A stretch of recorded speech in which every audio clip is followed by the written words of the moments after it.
Have you ever noticed how limitations, things we often complain about, can actually ignite some of our most brilliant ideas?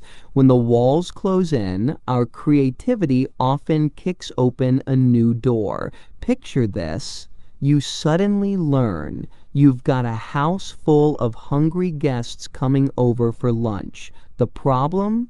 You've got limited time, limited ingredients, and no chance to shop or order in. Panic? Maybe. But what really happens is that your mind goes into overdrive. You start scanning your fridge, pulling random items together, experimenting, improvising, and somehow you whip up a meal that surprises even you. That's compulsive thinking, the magic that happens when we're pressed against the limits of time, resources, or circumstance. Unlike stressful thinking, which leaves us feeling trapped, compulsive thinking forces us into creativity. It's like turning a tight corner and suddenly finding a whole new road. This isn't new. History is full of innovations born from restrictions. Take Manhattan, for example. With land running out but population booming, architects had no choice but to think differently.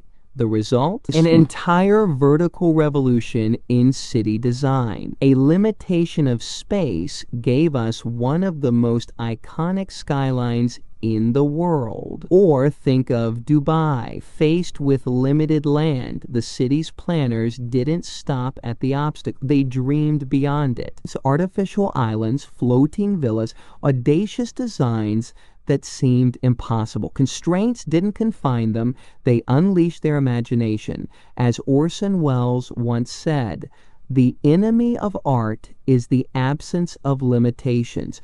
Too much freedom can paralyze. Boundaries push us, they provoke us. Without them, there's no puzzle to solve, no growth to chase, no satisfaction in the breakthrough." Sometimes the best creativity comes from setting constraints on purpose. Consider Dr. Seuss.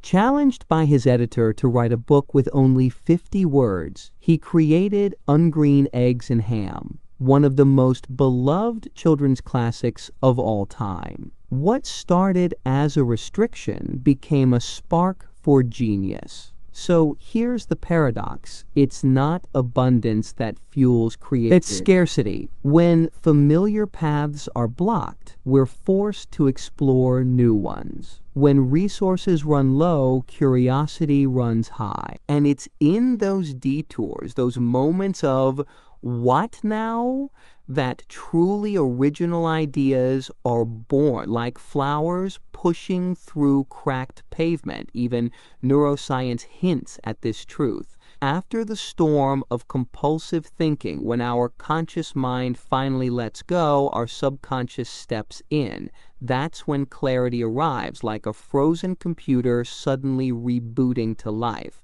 Inspiration often comes not in the struggle, but in the release that follows it. At its core, compulsive thinking is about resourcefulness. It's about daring to wrestle with limits, to embrace the discomfort of not enough, and to trust that somewhere in the restriction lies the blueprint for innovation.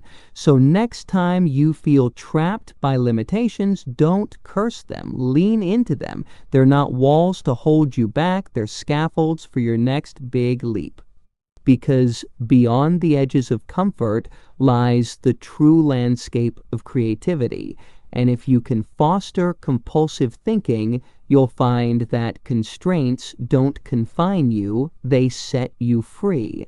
If you like content like these, please subscribe to Positive Revolution. Thank you for watching.